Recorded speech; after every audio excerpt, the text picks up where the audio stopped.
الحمد لله رب العالمين وصلى الله على نبينا محمد وعلى آله وصحبه وسلم تسليما كثيرا. رب اشرح لي صدري ويسر لي أمري واحلل عقدة من لساني يفقهوا قولي. الكبائر التي تتعلق بالأخلاق، اخلاق کے باب میں وہ گناہ جو اللہ عز و جل کے قریب کبیرہ ہے. لفظ اخلاق آتے ہی ہر مسلمان کو جان لینا چاہیے کہ اللہ عز و جل نے نبی صلی اللہ علیہ وسلم کے متعلق قرآن مجید میں ارشاد فرمایا وَإِنَّكَ لَعَلَىٰ خُلُقٍ عَظِيمٍ. اخلاق کی جو ہائیسٹ پوزیشن ہے، سب سے اعلیٰ، سب سے اونچے جو اخلاق ہیں، جس کے بعد کسی اور کے اخلاق نہیں ہو سکتے، وہاں پر صرف محمد رسول اللہ صلی اللہ علیہ وسلم کے اخلاق ہیں. یعنی ہائیسٹ لیول آف اخلاق آپ صلی اللہ علیہ وسلم کے، ان سے بہتر کسی کے نہیں. سب سے اونچے لیول کے اخلاق ہوتے ہوئے آپ صلی اللہ علیہ وسلم اللہ عز و جل سے دعا بھی کرتے تھے، اللہم انی اعوذ بک من منکرات الاخلاق، اللہ مجھے برے اخلاق سے بچانا. یہ خود اخلاق میں سے ہے کہ اپنے آپ کو اللہ عز و جل نعمت عطا کرے، اچھائی عطا کرے، مزید دعا کرتے رہنا کہ اللہ برے اخلاق کی طرف نہ جاؤں. یہ وہ بھی دعا ہے ربنا لا تزغ قلوبنا بعد اذ هديتنا وهب لنا من لدنك رحمة انك انت الوهاب، کہ ہدایت کے بعد یا رب دل میں کجی پیدا مت کرنا، دل میں گمراہی پیدا مت کرنا. تو آپ صلی اللہ علیہ وسلم کے بارے میں جہاں قرآن مجید میں اللہ نے گواہی دے دی، اور اللہ کی گواہی سے بڑھ کر کوئی اور گواہی نہیں، اس کے باوجود آپ کی دعا جاری ہے. تو انسان کو عاجز رہنا چاہیے اللہ تعالیٰ کے سامنے، اپنے آپ پہ تکبر، غرور، کسی نیکی کا بھی نہیں ہونا چاہیے. یقیناً 5 وقت کی نماز آپ پڑھ رہے ہیں، عاجز رہیے، اللہ نمازوں پہ قائم رکھ، گمراہی سے بچا. ایسا نہیں کہ کوئی آپ کے سامنے 2 وقت کی نماز پڑھنے والا ہے اور آپ دل میں بھی اس کے بارے میں سوچ لیں کہ میں اس سے بہتر ہوں. ایسا ہرگز نہیں ہو سکتا. آپ کے چہرے پر داڑھی ہوگی، کسی کے چہرے پر داڑھی نہیں ہوگی، آپ ہرگز بھی اس سے بہتر اپنے آپ کو مت سمجھیے، کیونکہ کسی معاملے میں آپ بہتر ہیں تو آپ سے کسی اور معاملے میں بہتر ہوگا، بلکہ 10 قدم آگے ہوگا. تو اس لیے انسان کو چاہیے ظاہری کسی کے جو سو اعمال کو دیکھ کر یا معاملات کو دیکھ کر ہم جو سو فیصلہ نہ دے لیں اور اپنے آپ کو بہتر نہ سمجھے. اخلاقیات کے باب میں 40 پیچھے 46 کبیرہ گناہ ایسے ہیں جو اللہ کے قریب انسان کی بد اخلاقی پائی جاتی. اگر ہم میں یہ چیزیں ہیں تو ہمیں جائزہ لینا چاہیے. مجھ میں ہے تو میں بد اخلاق ہوں، ہم میں ہے تو ہمارے اندر یہ بد اخلاقی ہے اور یہ چھوڑ دینی چاہیے. بات یہ ہے کہ اخلاق کی کیٹیگری 3 الگ الگ قسموں میں. اول یہ انسان اپنی زبان سے چند باتیں کہتا ہے جس کی وجہ سے اللہ کے قریب بد اخلاق لکھ لیا جاتا ہے، اور سب سے برا انسان برے اخلاق والا ہے. آپ صلی اللہ علیہ وسلم نے کہا اخلاق سنوارنا کیوں ضروری ہے؟ سب سے برائی انسان کی اس کی بد اخلاقی ہے. تو پہلی کیٹیگری جو گناہوں کی ہے وہ انسان کے قول کی ہے. زبان سے کچھ اعمال ایسے انسان کر دیتا ہے جس کی وجہ سے وہ بد اخلاق لکھا جاتا ہے. دوسری جو کیٹیگری ہے وہ انسان کے ایکشن کی، حرکت کی ہے، ہاتھ کا اشارہ، آنکھوں کا اشارہ، چہرے کا اشارہ، اس کی وجہ سے بھی دوسری کیٹیگری میں وہ شمار ہوتا ہے بد اخلاقیوں کے. تیسری جو کیٹیگری ہے وہ نیت کے اعتبار سے ہے، باطنی اعتبار سے ہے. دل میں بھی آپ چند چیزیں کسی کے بارے میں سوچ لیتے ہیں، وہ بھی انسان کی بد اخلاقی ہے. یہ 46 کبیرہ گناہ 3 کیٹیگریوں میں ڈیوائیڈ ہیں. جب بھی بات کا ذکر آئے گا اپنی زبان، اپنے دل، اپنے ایکشن کا جائزہ لینے کی کوشش کریں. سب سے پہلا گناہ جو اہل نے جمع کیا الکذب، جھوٹ بات، قولی گناہ ہے. انسان کے قریب، بچوں کے قریب بھی جھوٹ بولنے کی جو عادت ہے، چھوٹے بچوں کو بھی اس بات کی تاکید کرنی چاہیے، عورتوں کو بھی خاص اس بات کی تاکید لینی چاہیے کہ یقیناً جھوٹ اللہ کے قریب کبیرہ گناہوں میں سے. زبان پہ اگر جھوٹ ہے میرے اور آپ کے، یہ ہماری بد اخلاقیوں میں سے ایک بد اخلاقی ہے. ہمارے قریب اخلاق یہ ہے کہ مہمان کو کھانا کھلا دینا، چائے پلا دینا، اس کو جو سو اس کی گاڑی تک چھوڑ دینا، یہ تو اخلاق کا حصہ ہے ہی ہے. لیکن حقیقی اخلاقیات انسان کی زبان ہے، اور زبان سے جو سو جھوٹ پر اگر کوئی انسان کنٹرول کر لے سب سے اچھے اخلاق والا ہے. اس لیے کہ آپ صلی اللہ علیہ وسلم جب دعوت دین دینے کے لیے لوگوں کو پہلی مرتبہ جمع کیے تو آپ نے پوچھا کیا میری بات کا یقین کرو گے؟ تو لوگوں نے کہا 40 سال سے کبھی آپ کی زبان سے جھوٹ نہیں سنے ہم، آپ جو کہیں گے آپ کی بات پر ایمان لائیں گے. تو عزیز دوستو 40 سال میں جس رسول صلی اللہ علیہ وسلم کی زبان سے کوئی جھوٹ نہیں نکلا، اسی لیے وہ شخصیت کو اللہ نے چنا نبوت کے درجے کے لیے. آپ ہی جو سو سب سے جو سو موسٹ اللہ کے قریب جو سو پسندیدہ بندوں میں سے تھے. جھوٹ کے بارے میں حدیث میں آیا ہے، آپ صلی اللہ علیہ وسلم نے فرمایا اکبر الکبائر، ایک تو کبیرہ گناہ ہے، کبیرہ گناہ میں اکبر الکبائر، اس میں بھی سب سے ٹاپ موسٹ لیول کے جو گناہ ہیں درجے عذاب کے لحاظ سے، اس میں 3 ہیں. اول اللہ تعالیٰ کے ساتھ شرک کرنا، اس سے تو انسان اسلام سے خارج ہو جاتا. دوسرا کسی کو ناحق قتل کرنا، اسلام سے خارج نہیں ہوتا لیکن کبیرہ گناہ ہے. اور تیسرا والدین کی نافرمانی کرنا، اسلام سے خارج نہیں ہوتا لیکن کبیرہ گناہ ہے. چوتھا جھوٹی بات کہنا یا جھوٹی گواہی دینا. یہ 4 اکبر الکبائر ہیں. 46. اب اس میں ایک تو خارج اسلام کرنے والا عمل ہے. دوسرا عمل ایکشن والا ہے, والدین کے ساتھ برا سلوک, یا قول ہے والدین کے ساتھ بری بات کرنا. تو انسان کو چاہیے اپنی زبان, اپنی نیت, اپنے ایکشن کا جائزہ لیں. جھوٹ اگر ہمارے معاشرے میں اگر پھیل چکا ہے اور ہم اگر یہ سمجھ رہے ہیں یا میں یہ سمجھ رہا ہوں یہ جھوٹ بولے بغیر آج کی دنیا چلتی نہیں, تو پھر یہ میری بے وقوفی ہے, یہ میری ایمان کی کمزوری ہے کہ اگر ہم اپنے آپ کو اس بات میں لے کر چل رہے ہیں. کئی باتیں ہیں لیکن جو سو وقت کے حساب سے اہم باتیں ہمارے سامنے رکھنا ضروری ہے. نیکسٹ, عالم برزخ میں قیامت قائم ہونے تک درج جیل سزائیں دی جاتی ہیں جھوٹی خبر پھیلانے والے کو. یعنی آپ صلی اللہ علیہ وسلم نے کہا کہ ایسے شخص کو عالم برزخ میں, انسان کی جو زندگی کے مرحلے 5, اول عالم ارواح میں, دنیا میں آنے سے پہلے ایک زندگی گزار کر آئے ہم جہاں ساری روحیں رکھی ہوئی ہیں, آج بھی جو دنیا میں ہیں ان کی بھی روحیں ہیں. دوسرا ماں کے پیٹ میں 5 مہینے گزار کر آئے. 4 مہینے تو انسان گوشت کا ٹکڑا ہوتا ہے, روح نہیں آتی. چوتھے مہینہ کمپلیٹ ہونے پر روح آتی, تب انسان 5 مہینے ماں کی شکل میں ایک زندہ حالت میں رہتا اور اللہ عز و جل قادر ہے اسے زندہ رکھنے پر. پھر تیسرا مرحلہ یہ زندگی کا جو ہم دنیا میں گزار رہے ہیں. چوتھا مرحلہ برزخ کا ہے, موت کے بعد سے لے کے قیامت کے دن کے قائم ہونے تک. اور 5واں مرحلہ انسان کی زندگی کا سور پھونکے جانے سے لے کے جو اٹھے گا وہ ہمیشہ کی زندگی کا 5واں مرحلہ ہے. یہ جو دنیا کی زندگی کے بعد برزخی زندگی ہے اور اس کے بعد آخرت کی زندگی ہے. برزخی زندگی میں بھی عذاب اللہ تعالیٰ رکھے اور برزخی زندگی میں بھی نعمتیں اللہ عز و جل رکھے. معراج کے سفر پر جو خواب والی ایک حقیقت والی ہے جسم اور روح سمیت خواب والی ہے, وہ الگ جو سو بحث ہو جائے گی. آپ صلی اللہ علیہ وسلم نے یہ دیکھا کہ ایک آدمی ہے جو اپنے پہلو پر لیٹا ہوا تھا اور اس کے پاس ایک اور شخص فرشتہ لوہے کے خنجر لیے کھڑا تھا جو اس کے چہرے کے ایک طرف آ کر اس کا جبڑا گدی تک چیرتا ہے اور نتنا گدی تک چیرتا ہے, پھر اس کی آنکھ گدی تک چیرتا ہے, پھر چہرے کی دوسری طرف آتا ہے اور اسی طرح کرتا ہے جیسے پہلے کیا تھا. یہ عذاب برزخی زندگی کا ہے. کیفیت کیا ہوگی برزخی زندگی کی؟ دنیاوی کیفیت سے جدا ہے وہ کیفیت, لیکن یقین رکھنا ہے یہ عذاب اللہ کی طرف سے ہے تو ہے, اور اللہ ایسے عذاب سے ہم سب کو بچائے. کہا یہ کس کا عذاب ہے؟ فرشتوں سے آپ صلی اللہ علیہ وسلم نے پوچھا تو کہا یہ وہ آدمی ہے, یہ جتنا واٹس ایپ کا کھیل ہے نا, یہ پورے جو سو توجہ دیں ہم, علی انگلی کا ایک کلک آپ کا کافی ہے یہ عذاب کے جو سو کہیں مستحق نہ بن جائے. کہا یہ جب آدمی, یہ اس کی سزا ہے جب صبح اپنے گھر سے نکلتا ہے ایک جھوٹی بات بنا نکلتا ہے اور وہ بات دوسروں میں پھیلا دیتا ہے, یہاں تک کہ وہ بات دنیا بھر کے اندر گردش کرنے لگتی ہے اور پھیل جاتی ہے بات, لیکن وہ بات کی کوئی حقیقت نہیں ہوتی. یہ جھوٹ جو پھیلا دیتا ہے دنیا کے اندر, یہ اس آدمی کا عذاب ہے. آپ سوچیے کہ میں نڈیاڑ میں دنیا میں کیسا کروں, ایک واٹس ایپ کا گروپ, ایک دوست نڈیاڑ میں, ایک دوست احمد آباد میں, دوسرا دوست امریکہ میں, تیسرا دوست سعودی عرب میں, ایک ہی گروپ میں ہے. آپ ایک کلک ڈال دیے فلاں بستی میں ایسا ہو گیا, ان کی لڑکی ایسا کر دی, ان کا لڑکا ایسا کر دیا, فلاں مسجد کمیٹی والے ایسا کر دیے, فلاں ایسا معاملہ ہو گیا. آپ تحقیقی نہیں کرتے بس ڈال دیے. سیکنڈ میں دنیا میں جانے کا دور ہے, ود ان ایک سیکنڈ امریکہ چلی آتی بات, یو ایس چلی آتی ہے, کینیڈا چلے, دنیا بھر میں گردش کرتی رہتی ہے, یہاں تک کہ وہ بات کی کوئی حقیقت نہیں ہوتی. تو اسی لیے کسی کی بھی زندگی اچھالنے سے پہلے کنٹرول میں رہنا ضروری ہے.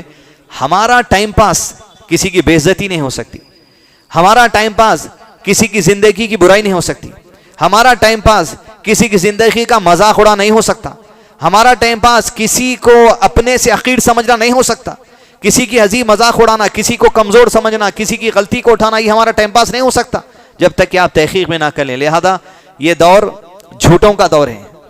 جتنے آج میڈیا چینلز آپ کو نیوز وغیرہ دکھتے ہیں, کیا ہے, ایک پیسے کی سچائی نہیں ہوتی, ہر چیز جھوٹ پر مبنی, ہر چیز جھوٹ پر مبنی. پورا میڈیا کا جو ماحول ہے, خبر پھیلا دی جاتی. یقیناً آپ کچھ بھی ٹی وی پہ دیکھ رہے ہیں 100% یقین مت کریے, 0% یقین کرو. آپ اس کی حقیقت کیا اللہ عالم.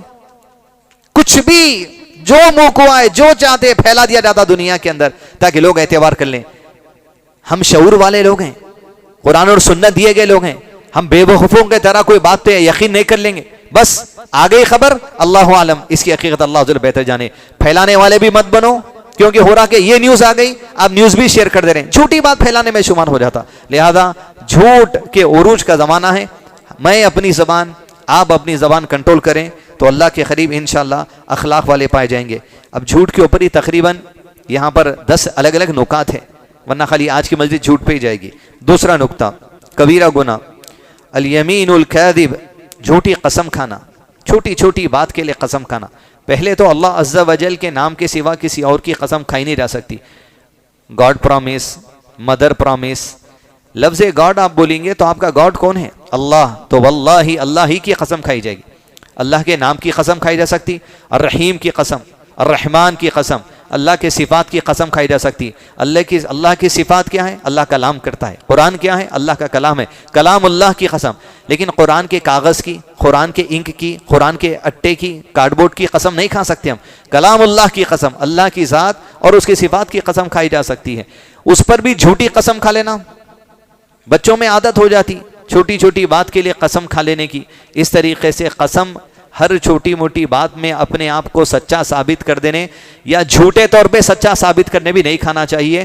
جھوٹی قسم کھانا کبیرہ گناہوں میں سے، اور آپ سچی قسم کھائیں اور قسم توڑ دیں، 10 مسکینوں کو کھانا کھلانا اس بات کا کفارہ ہے۔ بس اوقات اسلام میں قسم توڑنے کی بھی گنجائش ہے، توڑ لینا بھی چاہیے۔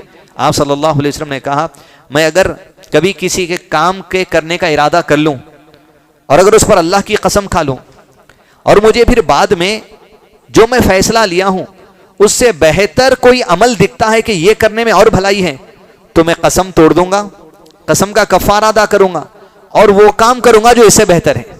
آپ سوچ لیے تو گے بھائی یہاں پر جو سو میں گھر کبھی نہیں لوں گا اللہ کی قسم، پھر بعد میں آپ کو احساس ہو یہاں لینے میں بہتری ہے، 10 مسکینوں کو کھانا کھلائیے، آگے بڑھی۔ قسم توڑنا یہ بھی جائز ہے اور اچھا کام کرنا، کیونکہ قسم کھا لیا آپ اور اس سے بہتر کام آپ کو دکھ رہا تو آپ قسم کھائے بلکہ لکنا نہیں ہے، توڑنا بھی ہے، کفارہ بھی دینا ہے اور خیر کا کام کرنا ہے، غلط کام نہیں، صرف خیر کا کام۔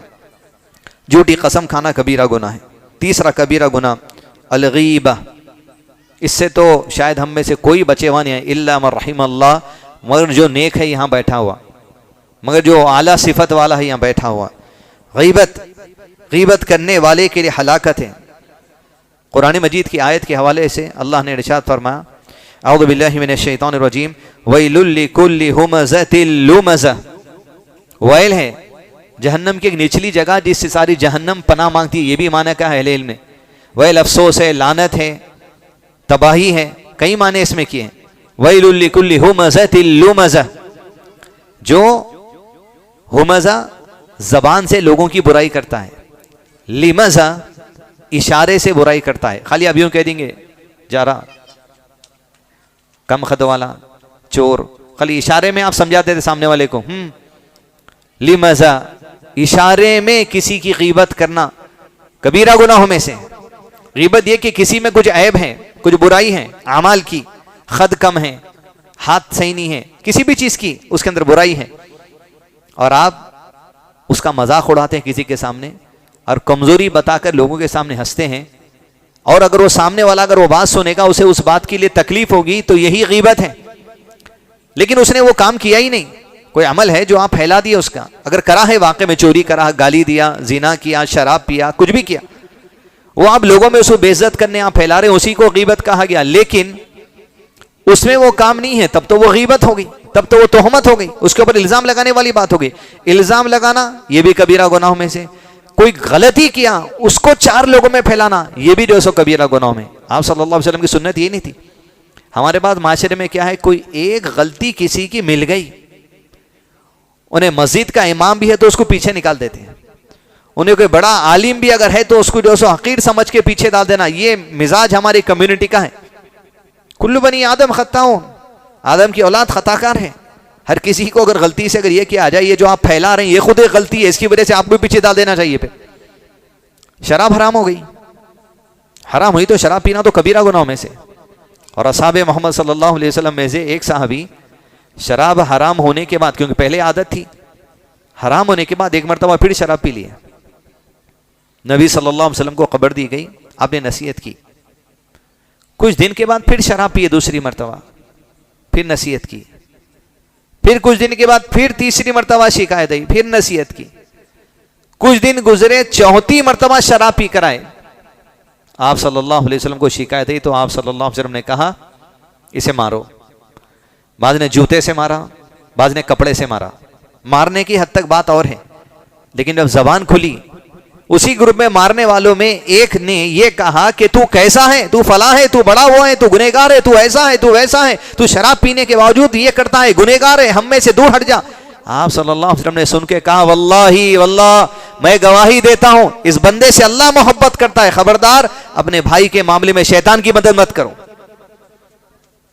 ہوتا کیا، جب آپ کسی کی کمزوری کو بیان کرتے ہوئے اسے جو سو لوگوں کے سامنے ذلیل کرنے لگتے ہیں، شیطان انسان کی رگوں میں خون کی طرح دوڑتا ہے، وہ مایوسی ڈالتا رہے گا۔ دیکھ معاشرہ کیسا ہے، تم اتنی اچھے کام کرے لیکن تمہاری ایک کی وجہ سے ایسا کریں، لوگوں سے دور ہو جاؤ، لوگوں سے چھپ جاؤ، مساجد سے دور ہو، مدارس سے دور، لوگ اذکار سے دور، مسلم معاشرے سے دور۔ وجہ کیا تھی؟ ایک بات کو اچھال دی۔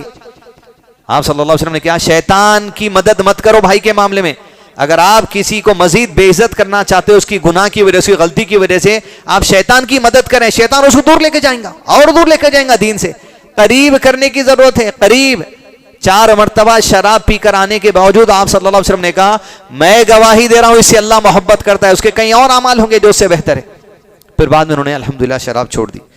الغیبہ، غیبت یہ کہ اشارے کنائے میں بھی کسی کے بارے میں یوں کہہ دینا، اشارے میں بھی۔ نبی کریم صلی اللہ علیہ وسلم حضرت صفیہ کے بارے میں ان کی عدم موجودگی میں کہا آپ صلی اللہ علیہ وسلم کے لیے، تو حضرت عائشہ نے کہا صفیہ کا عیب ہی لگتا ہے۔ حضرت صفیہ جو نبی صلی اللہ علیہ وسلم کی بیوی ہیں، ان کا خد کم تھا اللہ کے نبی صلی اللہ علیہ وسلم کے مقابلے میں۔ حضرت عائشہ نے کہا آپ صلی اللہ علیہ وسلم کے ساتھ جب صفیہ چلتی ہے جمتا نہیں جوڑا، خد چھوٹا ہے، بہت میچنگ نہیں ہوتی۔ کس نے کہا؟ عائشہ نے، حسد کی بنا پر رضی اللہ عنہ۔ آپ صلی اللہ علیہ وسلم نے ارشاد فرمایا کہ عائشہ تو نے صفیہ کے بارے میں ایسی بات کہی ہے، اگر سمندر میں اس بات کو ملا دیا جائے تو سمندر کا سارا پانی کڑوا ہو جائے گا۔ اہل علم حدیث کی اس جملے کی تفسیر میں لکھتے ہوئے کہتے ہیں انسان کے پاس سمندر جیسی نیکیاں ہوں لیکن یہ ایک غیبت وہ سمندر جیسی نیکیوں کو تباہ کر سکتی ہے۔ آپ صلی اللہ علیہ وسلم نے کہا میں بتاؤں تمہیں وہ عمل تمہیں بتاؤں کہ جس کی وجہ سے تم جو نماز، زکوٰۃ، جہاد، روزہ، صدقہ، خیرات کی جو نیکیاں ملتی ہیں وہ ایک عمل کی وجہ سے وہ ساری نیکیاں برباد ہو جائے گی۔ اور کیا بتاؤں وہ عمل جس کی وجہ سے وہ نیکیاں تمہاری برباد نہ ہوں؟ صحابہ کرام نے کہا اللہ کے نبی صلی اللہ علیہ وسلم ضرور بتائیے وہ کیا عمل ہے۔ آپ صلی اللہ علیہ وسلم نے اپنی زبان پکڑ کر کہا کف علیک ھذا، اس کی حفاظت کرو تمہارے عمل بچ جائیں گے۔ خاص طور پہ عورتیں جہاں بیٹھے ہیں چبوترے پہ، ویسے تو یہ معاشرے میں جو سو عورتوں کو گھروں میں بیٹھنے کا معاملہ یہ تھوڑے جو سو کئی سارے ہر جگہ کے الگ کلچر ہوتے ہیں، اس طرح کا کلچر ہے۔ جہاں بیٹھے 4 گھر کے باہر بیٹھو وہ تو احتیاط کرنا ہے بیٹھنے سے، یا گھر کے اندر بیٹھو یا واٹس ایپ کے کوئی گروپ کے اڈے پہ بیٹھو، زبان کو کنٹرول میں، اس لیے کہ جو دل میں آتا وہ زبان پہ آتا، بعض اوقات آڈیو میں جا رہا، بعض اوقات ٹیکسٹ میسج میں جا رہا، لہذا کنٹرول کریں۔ اس لیے کہ اگر یہ چیز میں کنٹرول نہیں ہے، آپ اپنے آپ کو چہرہ آئینے میں دیکھ کر کہہ لیں بد اخلاقوں میں ہم اللہ کے قریب۔ بد اخلاقی ہماری دور ہونے کے لیے جھوٹ سے بچنا ہے، جھوٹی گواہی سے بچنا ہے، الغیبہ سے بچنا ہے، اور چوتھی چیز ہے التہمہ، تہمت لگانا کبیرہ گناہ ہے۔ یہ بھی قولی عمل ہے، غیبت بھی قولی عمل ہے، جھوٹی گواہی بھی قولی عمل ہے، جھوٹ بولنا بھی قولی عمل ہے۔ صرف زبان سے ہونے والے 4 کبیرہ گناہ ہیں۔ ہمارے پاس زبان سے ہونے والا کوئی ایک آدھ جھوٹی سمجھتے، آپ آگے دیکھیں گے 20 سے زیادہ گناہ ایسے صرف زبان سے ہوتے 46 میں۔ یہ چوتھا گناہ ہے جو زبان سے ہونے والا ہے، تہمت لگا دینا کسی پر۔ مومن مرد یا عورت پر تہمت لگانے والا قیامت کے دن اہل جہنم کے لہو اور پیپ میں قیام کرے گا۔ جہنم والوں کا پیپ اور خون جہاں بہہ کے جمع کرے گا وہاں رکھا جائے گا، اس کو اللہ کا عذاب ہے۔ کس کے لیے؟ تہمت لگانے والے۔ اور پاک دامن عورتوں پر تہمت لگانے والوں کو اللہ عز و جل نے کوڑے سزا لگانے کا حکم دیا۔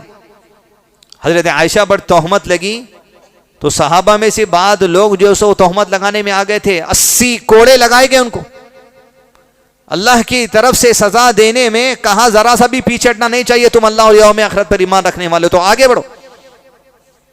کسی مسلمان کی بے عزتی کرنا، تہمت لگا دینا، الزام لگا دینا اللہ کے قریب معمولی بات نہیں ہے، کبیرہ گناہوں میں سے۔ اس لیے سب تمام چیزوں کی، فساد کی، جھگڑے کی جو جڑ ہے نا، یہ زبان ہے۔ اسی لیے آپ صلی اللہ علیہ وسلم کی مشہور حدیث، تم دو چیزوں کی گواہی دو، میں جنت کی گواہی دوں گا. کیا ہے وہ؟ یہ اپنی زبان اور شرمگاہ جس کا روز غلط استعمال نہیں کرو گے. زبان کی حفاظت ہوگی، 20 سے زائد کبیرہ گناہ سے انسان بچ سکتا دن بھر میں. اب صبح سحری سے لے کے مغرب تک نہ جانے یہ 4 میں سے کتنے گناہ ہو گئے ہم پر. غیبت تو کہیں نہ کہیں ہوا چاہوں گا. اور عادت کیا ہے اپنے بات بولنے کی؟ اب کیا ہے، نہیں بولنا چاہتا مگر بولے تو غیبت ہوتی، پھر بول دیتے آپ، ڈیفینیشن دے کے بولتے ہیں. اب بولے تو غیبت ہوتی، اللہ معاف کرے، مگر کیا ہوا؟ ارے ایڈوانس میں توبہ ہو جا رہی ہے، تو ایڈوانس میں توبہ جو سو پھر نیکسٹ پھر غیبت. یہ کنٹرول کریے آپ سمجھ رہے ہیں میں اتنا بڑا نیک ہوں کہ غیبت کرنے سے پہلے اقرار کر لیا، توبہ کر لیا، اب بول سکتا ہوں کیونکہ پہلے کی توبہ کافی ہے بات کی غیبت کے لیے. یہ زبان پہ کنٹرول، یہی اچھے اخلاق والے ہیں. اور سب سے اچھے اخلاق محمد رسول اللہ صلی اللہ علیہ وسلم کے. آج کی مجلس میں یہی باتیں. وصلی اللہ علی نبینا محمد وعلی آلہ وصحبہ وسلم تسلیما کثیرا.